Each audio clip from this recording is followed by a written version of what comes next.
Mohon maaf Bapak Ibu, jangan terlalu semangat masalah Palestina. Jangan kebablasan. Ini ada cerita yang kita banyak nggak tahu.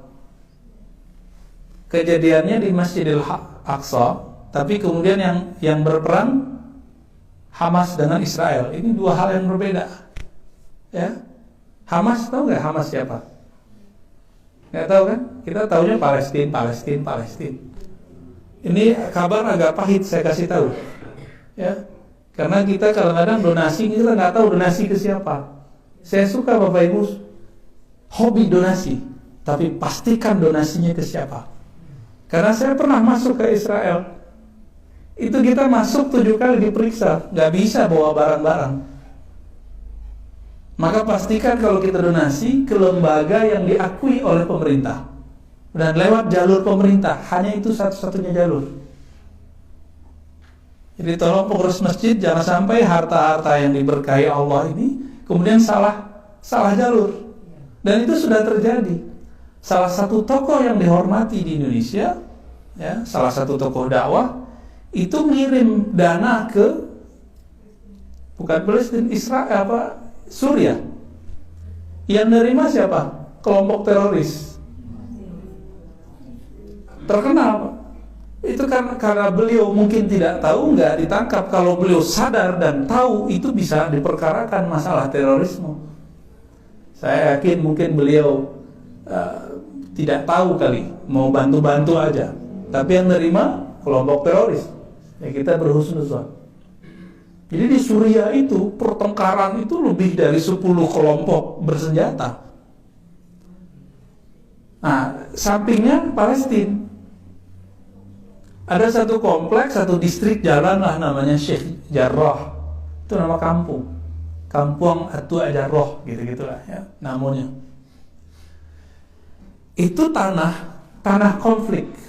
Ya seharusnya dia orang Palestina nganggap itu milik Palestina, orang Israel nganggap sudah beli. Tapi suratnya nggak tahu. Nah, ini masih simpang siur. Maka diusirlah kawan-kawan kita, sahabat-sahabat kita dari kampung Sheikh Jarrah itu, dekat dari Masjidil Aqsa. Itu Masjidil Aqsa depannya yang jaga orang Israel, pintunya. Jadi Palestina itu nggak ada dalam peta mereka. Maka ada kelompok di Palestina yang kemudian membalas sikap Israel itu dengan cara yang sama, menghapus peta Israel dari kamus mereka. Kelompok ini disebut dengan Hamas. Hamas itu bukan di Yerusalem itu, tapi di daerah Gaza. Ya.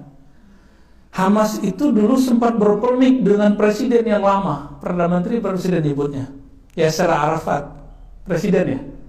Ya. Ingat dulu Ibu, Yasser Arafat. Yasser Arafat ini ingin mencari titik temu yang menguntungkan bagi masyarakat Palestina. Dan menurut beliau setelah lama berjibaku dalam hal ini, jalurnya cuma damai. Tapi kelompok Hamas menolak. Karena bagi Hamas, siapapun yang berdamai dengan Israel berarti dia antek Israel. Nah, ini logikanya sudah nggak nyambung. Jadi kita pro simpati dengan masyarakat Palestina, bukan berarti kita pro dengan sikap-sikap yang dilakukan oleh Hamas. Hamas kemudian sampai hari ini menganggap siapapun Muslim Palestina yang ingin damai dengan Israel itu antek Israel dan boleh dibunuh. Nah itu masalahnya. Pahit nggak kalau udah tahu? Kalau udah mengerti begini kita jadi bingung mau donasi. Udah pernah ke Palestina, Pak? Ya? Rencana? Udah nggak bisa, Pak. Udah nggak bisa. Nunggu perang akhir zaman dulu kali. Kita haji umroh juga belum tahu bisa lagi. Ya, udah begini masanya, udah nggak tahu lagi. Dan emang sudah sunnatullah. Hanya sekali berhasil masa Salahuddin Al-Ayyubi, itu Al-Quds berhasil diselamatkan. Tapi setelah itu sudah takdir Allah bahwa Al-Quds hanya akan dibebaskan oleh Sayyidina Al-Imam Al-Mahdi. Hanya imam akhir zaman. Dan yang paling mengejutkan apa? Di Israel sendiri itu ada 3 kelompok yang berbeda. Yang orang Yahudinya, bukan Muslim. Ada kelompok namanya Al-Yahud Al-Usuli, Yahudi kolot gitu. Yahudi kolot itu jenggotnya 3 kali lipat Buya, Bobi, Baba, Samasi. Masya Allah, ngalah-ngalahin jenggot jemaah tabligh dan salafi. Ya, nggak ada apa-apanya jenggot mereka. Nah, itulah kira-kira gambaran kalau Nabi Harun waktu dipegang jenggotnya oleh Nabi Musa. Jadi jenggotnya mirip kayak Nabi Harun dulu, panjang jenggotnya. Di kelompok nggak boleh pakai handphone, nggak boleh ada TV. Kolot, ya. Disebut bahasa Arabnya Al-Yahud Al-Usuli, Yahudi asli, Yahudi usul, ortodok. Mereka anti dengan perperangan yang dilakukan oleh kelompok yang ketiga yang mau kita sebut dengan Hamas. Jadi mereka anti dua-dua itu.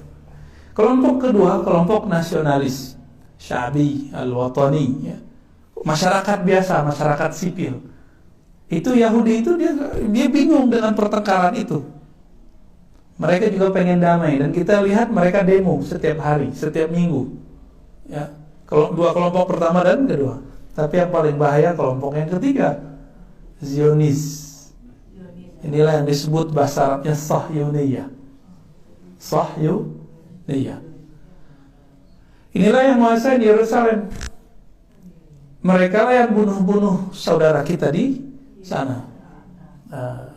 Ini bahayanya yang Israel ini Pak, yang bagian Sahyuniyah, Zionism.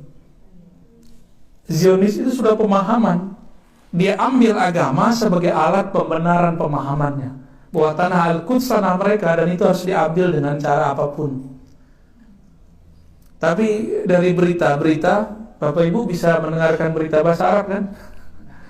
Ya, jadi kalau mau yang asli dengarkan, ada 5 channel berbahasa Arab minimal tuh, ada Al Jazeera, ada Arabia, macam-macam ya. Itu beritanya pun kejadiannya sama, tapi dibahasakan beda.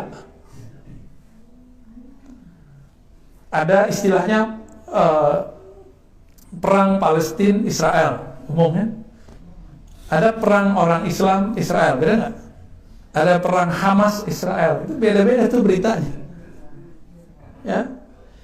Jadi tolong pastikan ketika donasinya ke lembaga yang lewat jalur pemerintah. Hanya itu, kalau nggak bisa masuk.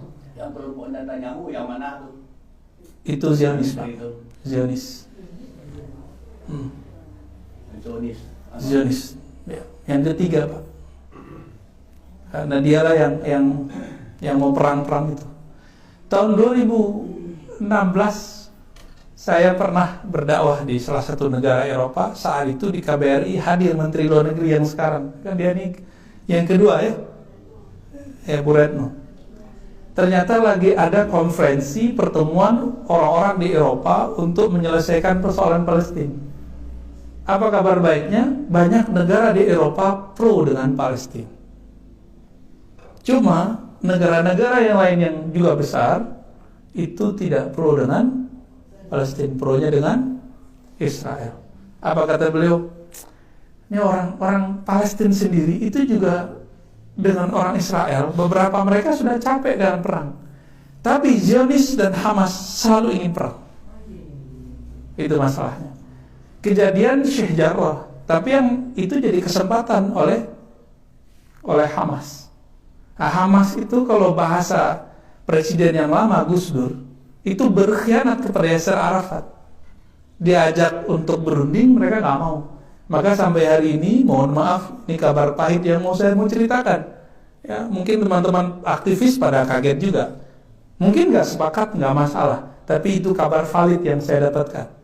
Hamas itu alirannya ke Ikhwan Muslimin, tapi yang keras. Ya, yang berkelompok, yang bersenjata. Yang mana dulu Ikhwan Muslimin yang asli, yaitu Syekh Hasan Al-Banna, tidak memperkenankan itu. Mereka menganggap siapapun yang berbeda dengan pemahaman mereka itu yaitu antek Israel.